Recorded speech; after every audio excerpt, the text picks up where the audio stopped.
আনন্দের বিষয় যে আমরা যাদের অপেক্ষায় আছি তারা সকলে ইনশাআল্লাহ আমাদের কাছে চলে আসছে। এখন থেকে ধারাবাহিকভাবে কোরআন ও হাদিস থেকে আলোচনা চলতে থাকবে ইনশাআল্লাহ। তো আমরা এদিক সেদিক ঘোরাফেরা না করে অতি শীঘ্রই ওয়াজের প্যান্ডেলে চলে আসি। তো এই পর্যায়ে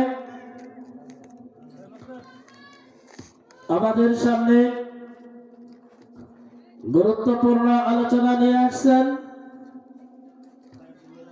সারা বাংলার আলোড়ন সৃষ্টিকারী, যাকে আমরা এক নামে চিনি কুয়াকাটার হুজুর হাফিজুর রহমান সিদ্দিকী। ওই হাফিজুর রহমান সিদ্দিকীর সুরে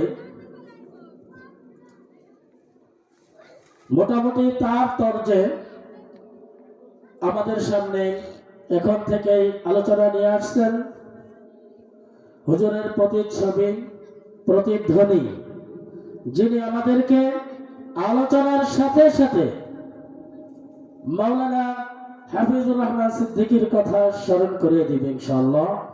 তো এই পর্যায়ে আপনাদের সামনে সুমধুর কণ্ঠ নিয়ে গুরুত্বপূর্ণ আলোচনা পেশ করবেন আমাদের মঞ্চে উপবিষ্ট আলেম দ্বীন হযরত মাওলানা মুহাম্মদ মাহমুদুল হাসান, হযরত মাওলানা মুহাম্মদ মাহমুদুল হাসান সাহেবকে তার গুরুত্বপূর্ণ আলোচনা পেশ করার জন্য সবিনয় অনুরোধ জানাচ্ছি।